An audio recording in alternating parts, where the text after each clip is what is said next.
함께 예배하는 여러분에게 우리 주님의 그 신은총이 함께 있기를 원합니다. 우리는 살아가면서 수많은 결정과 수많은 것들을 판단하는 그러한 것들을 경험하면서 살아갑니다. 어떤 것을 결정할 때에, 어떤 일을 판단할 때에, 누군가를 판단할 때에, 어떤 상황을 판단할 때에 여러분 그 기준이 무엇입니까? 기준이 있으면 우리는 선택하기가 쉽습니다. 기준이 있으면 내가 어떠한 것을 판단할 때에 판단을 쉽게 할 수가 있습니다. 이런 수많은 선택의 시간들 앞에서 여러분, 우리가 어떤 것을 선택할 때는 먼저 이것입니다. 자신의 생각에 따라서 결정합니다. 아주 쉽습니다. 당신 왜 그것을 선택했습니까? 라고 물으면 그냥 내가 좋아서. 여러분, 이렇게 한마디 툭 던지면 듣는 사람은 할 말이 없습니다. 본인이 좋아서 선택했다는데, 그죠? 옆 사람은 할 말이 없습니다. 나는 그것이 싫지만 본인이 좋아서 선택했다는데, 자기 취향에 따라서 선택합니다. 내가 좋아하는 것을 선택합니다. 내가 좋아하는 방송을 선택합니다. 내가 좋아하는 컬러의 옷을 선택합니다. 때로는 우리가 그것을 선택할 때에 욕심 때문에 선택하기도 합니다. 그것을 갖고 싶기 때문에, 이것을 다른 사람들에게 빼앗기기 싫기 때문에 내가 그것을 선택할 수도 있습니다.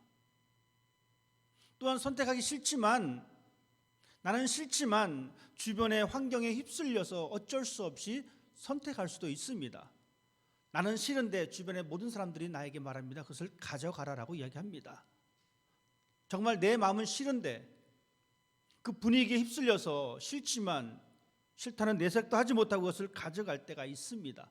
그러다 보니까 여러분 보십시다. 자기 생각에 따라서, 자기 취향에 따라서, 욕심에 따라서, 분위기에 따라서 선택을 하게 되어지면 어떤 일이 발생하게 되어지냐면 일괄성이 없습니다. 자기 기분이 좋으면 A를 선택했다가 내 기분이 나빠지면 A를 가감히 버려버립니다. 주변 사람들이 다 A를 싫어하기 때문에 나는 A를 좋아하지만 A를 버릴 수밖에 없습니다. 왜 그렇습니까? 거기 어떤 기준이 없기 때문에 그렇습니다. 구약 성경 사사기에 보면 이런 표현이 있습니다. 그때의 왕이 없으므로 사람들이 자기 소견에 옳은 대로 행하였다. 왕이 없었기 때문에 자기 생각대로, 자기 뜻대로 모든 것을 결정했다라고 이야기하고 있습니다. 여러분, 그런 일괄된 원칙이 없다 보니까 어떠한 일이 벌어졌습니까? 하나님에 대한 저들의 신앙이 퇴색해 버렸습니다. 하나님의 은혜로 여기지 아니하고 하나님을, 하나님의 존재성을 거부하는 그러한 모습을 보일 수밖에 없었습니다. 우리는 살아가면서 많은 것을 선택하게 되어지는데 이 선택의 과정 속에 수많은 고민과 갈등이 있습니다. 여러분, 왜 그렇습니까? 왜 갈등하고 고민하십니까? 그것은 내가 선택한 그 일에 대한 결론을 모르기 때문입니다. 만약에 그 결론을 알게 되면 우리는 고민할 필요가 없습니다. 갈등할 이유가 없습니다. 여러분, 나중에 선택한 이후에 우리는 가끔 이런 말을 할 때가 있습니다. 내가 괜히 이것 때문에 고민했구나. 내가 쓸데없는 고민했구나. 즉 자신이 선택한 것이 합당하다고 느낄 때 우리는 그러한 얘기를 합니다. 이렇듯 우리는 결론을 모르기 때문에 우리의 삶은 복잡합니다. 그리고 선택의 갈등 속에 살아갑니다. 이것이 우리의 삶의 대부분이라면, 특별히 우리가 하나님을 믿는 성도라면 우리의 결론은 우리가 알 수가 있습니다. 우리 인생의 결론을 우리는 충분히 알 수가 있습니다. 결론을 알기 때문에 우리는 선택할 때에 겪는 갈등과 고민을 하지 않을 수가 있습니다. 넓은 의미로 보았을 때에 우리 인생의 결론은 심판과 영생입니다. 그러니 우리는 신앙 안에서 이 부분을 고민 안 해도 된다는 이야기입니다. 우리 앞에 하나님의 심판이 있음을 알기 때문에 우리 앞에 영원한 생명이 있는 것을 알기 때문에 우리는 하나님을 믿는 우리의 삶의 방법이 일관성이 있습니다. 원칙이 있습니다. 그렇기 때문에 우리들은 그 결론 때문에 우리가 우리의 신앙을 만들어갈 수 있다라는 이야기입니다. 오늘 본문의 말씀, 사도 바울은 이 고린도 후서를 통해서 우리에게 그렇게 말씀해 주고 있습니다. 마지막 심판이 있기 때문에 이 땅을 사는 동안에 주님을 기쁘시게 하는 자가 되기를 힘써야 됩니다 라고 말씀해 주고 있습니다. 모든 사람이 그리스도의 심판대 앞에 서서 선이든 악이든 육신의 몸으로 행하였던 모든 것에 따라서 벌을 받게 된다라고 말씀하고 있습니다. 바울은 이러한 말씀을 선포하면서 자기 자신이 하나님의 사도로서, 예수님의 사도로서 그 사도의 직분을 감당할 수 있었던 그 힘의 원천은 그리스도의 강권적인 사랑이다라고 고백해 주고 있습니다. 사람들은 이런 바울의 모습을 보면서 그가 온전하지 못했다라고 평가하기도 합니다. 그가 온전하다라고 평가하기도 합니다. 하지만 그 평가가 우선이 아니다라고 바울은 이야기하고 있습니다. 바울 자신의 입장에서 평가의 기준은 하나님이심을 그는 이야기해 주고 있습니다. 그렇기 때문에 그는 그리스도의 희생으로 다시 산 사람으로서 자신을 위해서 사는 것이 아니라 내 신앙의 원천은, 내가 하나님의 사도로서 이 직분을 감당할 수 있는 이 근거는 예수 그리스도와 더불어 죽고 예수 그리스도와 더불어 살아난 그것 때문에 내가 이 일을 한다라고 그는 이야기하고 있습니다. 이런 고백을 하면서 바울은 고린도 교회를 향하여 말씀해 주고 있습니다. 그리스도를 위해서 살아가는 사람이 되어야 됨을 우리에게 말씀해 주고 있습니다. 이제 세상적인 기준으로 사람을 평가하는 그 삶을 청산하고 하나님의 기준 속에서 그 삶을 바라보는 그 삶이 필요하다라고 말씀해 주고 있습니다. 왜냐하면 이제는 새로운 존재로서의 삶을 살아가는 사람이기 때문에 그렇습니다. 여러분, 우리는 새로운 존재로서의 삶을 살아가는 사람들입니다. 그렇기 때문에 오늘 9절 말씀을 통해서 우리에게 분명히 말씀해 주고 있습니다. 우리는 몸으로 있든지 떠나든지 주를 기쁘시게 하는 자가 되기를 힘쓰노라. 우리 모두는 주님을 기쁘시게 하는 사람이 되어야 함을 우리에게 말씀해 주고 있습니다. 그렇다면 주님을 기쁘시게 하는 사람은 어떤 사람인가? 어떻게 해야 주님을 기쁘시게 할 수 있을까? 우리 주님이 눈앞에 보인다면 여러분, 우리는 그 보이는 상대를 향하여 기쁘게 해줄 수 있는 모든 행위들이 있습니다. 행동들이 있습니다. 그 사람이 음식을 좋아하면 음식을 가져다 주기도 합니다. 그 사람이 노래를 듣는 걸 좋아하면 내가 노래를 불러줄 수도 있습니다. 하지만 우리가 믿는 하나님은 눈에 보이지 않습니다. 그렇다면 우리가 어떻게 주님을 기쁘시게 할 수 있을까? 바울은 우리들에게 주님을 기쁘시게 하는 사람이 되라라고 말씀하고 있는데 우리는 다시 한번 바울에게 물어봐야 합니다. 그러면 내가 어떻게 해야지만이 주님을 기쁘시게 할 수 있는 사람이 될 수가 있습니까? 여러분의 삶은 어떻습니까? 어떻게 주님을 기쁘시게 하면서 여러분 살아내고 있습니까? 주님을 기쁘시게 하는 것 복잡하니까 모르겠고 나는 그냥 교회나 열심히 다니려는다 라고 생각하십니까? 그렇게 해서는 안 됩니다. 교회를 열심히 다니는 것도 주님을 기쁘시게 하기 위함입니다. 그렇기 때문에 우리들은 주님을 기쁘시게 하는 것이 어떻게 하는 것인지를 고민하면서 살아가는 사람이 되어야 합니다. 눈에 보이지 않는 하나님이라면 우리는 우리의 생각을 좀 더 구체화시킬 필요가 있습니다. 눈에 보이는 상대를 한번 생각해 보십시다. 여러분, 어떻게 해야 부모님을 기쁘시게 할 수가 있습니까? 어떻게 해야 자녀를 기쁘게 할 수가 있겠습니까? 어떻게 해야지 친구를, 우리의 이웃을 기쁘게 할 수가 있겠습니까? 그러면 대충 답이 나옵니다. 눈에 보이는 내 친구를 기쁘게 할 수 있는 방법이 무엇일까?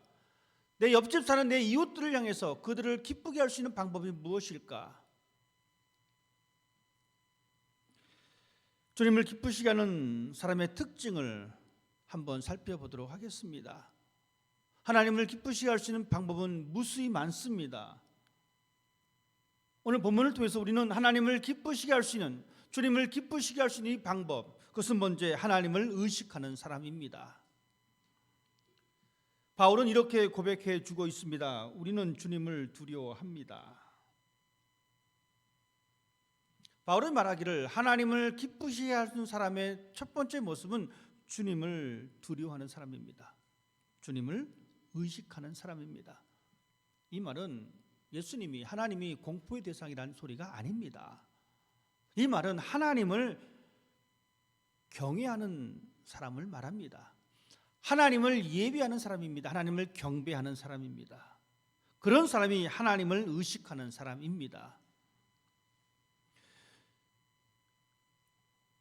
국민 MC라고 하는 유재석 씨, 여러분 이 사람 모르시는 분이 없을 것입니다. 국민 메뚜기 유재석. 이 사람이 카메라 울렁증이 있답니다. 그렇게 카메라 앞에서 그 모든 행동을 자연스럽게 하는 그 사람이 카메라 울렁증이 있습니다. 카메라만 돌아가면 몸이 경직된다고 합니다. 여러분, 카메라를 의식하면 물론 유재석 씨뿐만 아니라 우리도 마찬가지입니다. 카메라가 돌아가기 시작하면 우리도 경직됩니다. 왜 그렇습니까? 이 카메라를 의식하기 때문에 그렇습니다. 그래서 자연스러운 그 장면을 잘 못 담아낼 수가 있습니다. 그렇기 때문에 멀리서 사진을 찍으면, 망원 렌즈를 통해서 사진을 찍으면 내가 그 카메라를 의식하지 않기 때문에 내 행동이 자연스럽게 나타나게 되어지고 사진도 이쁘게 나옵니다. 카메라를 의식하면 우리가 반응한다는 것입니다. 바로 이것입니다. 우리가 하나님을 의식하면 우리의 언어와 우리의 행동과 우리가 하나님 앞에 예배드리는 자세와 우리가 하나님 앞에 헌신하는 그 모든 모습들이 반응할 수밖에 없다라는 이야기입니다. 하나님을 의식하는 그 사람이 하나님을 기쁘시게 할 수가 있습니다. 왜냐하면 하나님을 의식하기 때문에 하나님을 두려워합니다. 즉 하나님을 경외합니다. 하나님을 숭배합니다. 그 하나님이 계심을 알기 때문에 내 행동을 다시 한번 다짐합니다. 내 언어를 다시 한번 걸러냅니다. 하나님을 의식하는 사람은 선한 사람으로 살아가려고 노력하는 사람입니다. 선한 열매를 맺으려고 애쓰는 사람입니다. 그런데 한 가지 문제가 있습니다. 하나님을 의식하는 삶을 살아야 되는데 한 가지 문제는 무엇이냐면 신앙을 가지고 있는 사람들의 문제입니다. 교회 안에서만 하나님을 의식합니다. 여러분 어떻습니까? 미국은 모르겠습니다만 한국의 기독교인들이 참 많습니다. 교회도 참 많습니다. 어떤 사람들은 공항에서 저녁에 밤에 공항에서 내릴 때에 서울 하늘에 보이는 게 십자가다라고 해서 또 별로 좋아하지 않는 사람도 많이 있습니다. 그렇듯 교회가 참 많고 신자들도 참 많이 있습니다. 그런데 맨날 사회에서 욕먹는 것이 또한 기독교인들입니다. 여러분 왜 그럴까요? 그것은 바로 하나님을 믿는 사람들이 교회 안에서만 하나님을 의식하기 때문에 그렇습니다. 이것은 비단 그 사람들의 문제가 아니라 우리의 문제이기도 합니다. 우리는 어떻습니까? 여러분은 어떠십니까? 하나님을 의식하면서 살아가는데 어디에서 하나님을 의식하고 살아갑니까? 오늘은 썬데이니까 교회 가야지. 교회 옵니다. 교회 오면 다 교인들을 만납니다. 그러니 하나님을 의식하고 살아갑니다. 그런데 예배 끝나고 집에 가면 그때부터는 내 세상입니다. 이것이 우리의 모습입니다. 교회에서만, 교인들과의 만남에서만 하나님을 의식합니다. 여러분 이 인생이 달콤한 인생입니까? 피곤한 인생입니까? 피곤합니다. 왜냐하면 여기선 이렇게 해야 되고 저기선 또 저렇게 해야 되기 때문에 참 피곤한 인생이 될 수밖에 없습니다. 우리는 어느 장소에 있든지 간에 어느 시간이든지 간에 하나님을 의식하는 자세가 필요합니다. 일관된 삶의 원칙, 일관된 신앙의 원칙. 여러분, 이것을 가지고 있을 때 우리는 피곤하지 않고 소신껏 우리의 신앙생활을 세워나갈 수가 있다는 이야기입니다. 그 옛날 다니엘은 포로로 잡혀갔습니다. 수많은 유대인들이 포로로 잡혀갔고, 특별히 다니엘을 통해서 우리는 하나님을 의식했던 이 모습을 우리는 발견할 수가 있습니다. 그는 포로로 잡혀가서 우여곡절 끝에 높은 신분까지 올라갔습니다. 여러분, 포로의 삶은 비참한데 이 다니엘은 그 비참한 삶 중에 정말 성공했어요. 그래서 왕궁에 거할 수 있는 그 자격을 부여받습니다. 그런데 이런 기회에 살고 있었던 이 다니엘에게 한번 시련이 닥쳐옵니다. 금신상에게 절하라고 하는 것을 그 명령을 부여받습니다. 하지만 다니엘은 하나님을 포기하지 않냐고 하나님을 생각하면서 그 왕의 명령을 거부합니다. 왕의 명령에 순종하면 그 신상에 절을 하게 되어지면 자신의 그동안 어렵게 찾았던 그 위치를 안 빼앗기는데 그 위험을 감수하고 이 다니엘은 이 왕의 명령을 거부하고 하나님을 바라봅니다. 하나님께서 그의 삶을 지켜주셨습니다. 정권이 바뀌었습니다. 새로운 왕이 또한 나타나서 또 이야기합니다. 30일 동안 그 누구에게도 기도하지 말아라, 제사 드리지 말아라 라고 이야기합니다. 하지만 다니엘은 일관된 신앙의 모습을 가지고 있었습니다. 그는 여전히 하나님을 의식했습니다. 그는 여전히 하나님을 두려워했습니다. 하나님을 경배했습니다. 하지만 왕은 그를 사자굴에 던져버렸습니다. 다니엘은 불 속에도 들어갔지만 하나님께서 보호해 주셨고, 사자굴에 던져졌지만 그럼에도 불구하고 하나님께서 보호해 주셨습니다. 왜 그렇습니까? 하나님을 의식하고 살아가는 사람의 삶을 하나님이 보호해 주신다, 인도해 주신다라는 것을 우리에게 보여주고 있습니다. 주님을 기쁘시게 하는 그 사람이 되기 위해서는 하나님을 의식하십시다. 어느 장소에 있든지 어느 시간이든지. 또 하나님을 기쁘시게 하는 사람은 하나님의 심판이 있음을 항상 기억하는 사람입니다. 우리는 하나님의 심판이 있는 그 사실을 알고 있습니다. 그렇기 때문에 우리는 하나님의 법을 지키려고 애를 씁니다. 여러분 보십시다. 법의 무서움을 알고 법을 지키는 사람들이 있습니다. 하지만 법을 무시하는 사람이 있습니다. 무법천지입니다. 그 법의 심판을 생각하지 않습니다. 우리는 하나님을 기쁘시게 하기 위해서는 하나님의 심판이 있음을 분명히 기억하고 우리의 행동을 올바른 하나님의 자녀로서 삶을 살아가는 사람이 되어야 합니다. 우리의 인생은 하나님 앞에 펼쳐진 책과 같습니다. 모든 것이 드러날 수밖에 없는 상황입니다. 그렇기 때문에 우리가 우리의 행위들을 항상 조심하게 만들어가는 사람이 되어야 합니다. 하나님 우리의 행위와 우리의 마음을 감찰하시는 분이시다라고 성경은 말씀해주고 있습니다. 우리는 하나님 앞을 피할 수가 없습니다. 내가 하늘로 올라가더라도 주님께서는 거기에 계시고 스올에다 자리를 펴더라도 주님은 거기에 계십니다. 하나님은 우리의 모든 것을 바라보고 계십니다. 하나님의 심판을 두려워하는 사람이 되어야 합니다. 하나님을 두려워하지 않는 사람은 심판을 피할 수가 없습니다. 우리가 하나님을 두려워할 때에, 하나님의 심판을 두려워할 때에 하나님께로부터 오는 지혜를 얻을 수가 있습니다. 그리고 악을 피할 수가 있습니다. 마땅히 하나님을 두려워해야 합니다. 마땅히 하나님을 경외해야 합니다. 하나님을 향한 거룩한 두려움을 여러분 가지십시다. 그 사람이 주님을 기쁘시게 할 수 있는 사람입니다.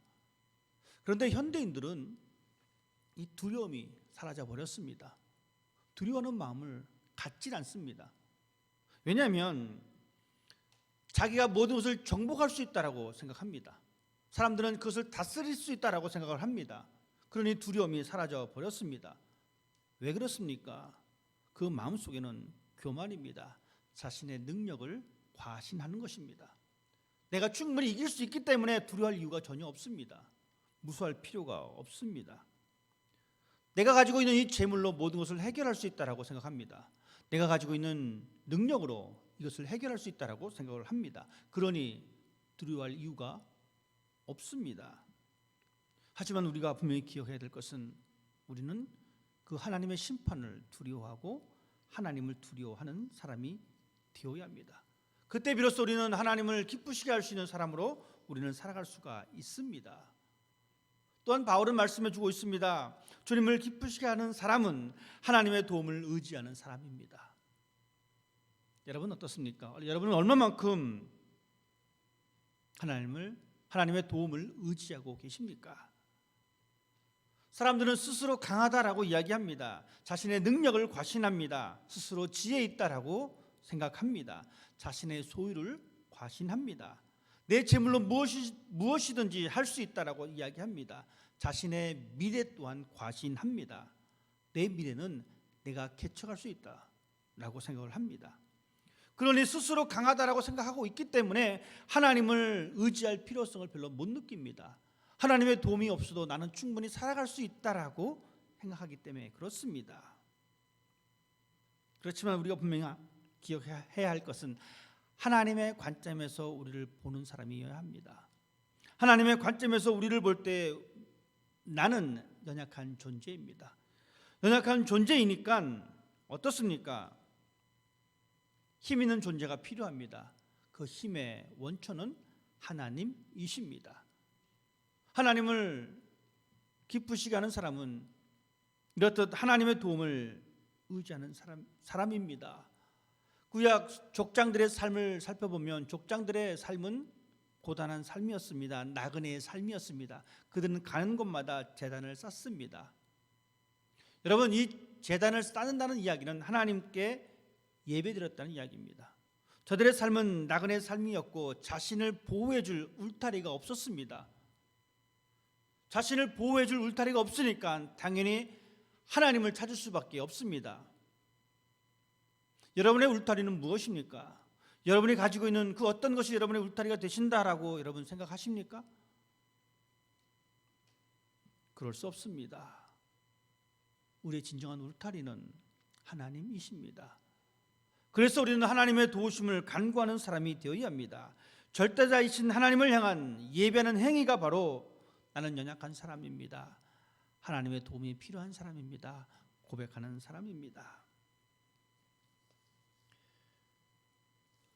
바울로 하여금 하나님은 우리들에게 주님을 기쁘시게 하는 삶의 그 원동력이 또한 하나님의 사랑이다라고 우리에게 말씀해 주고 있습니다.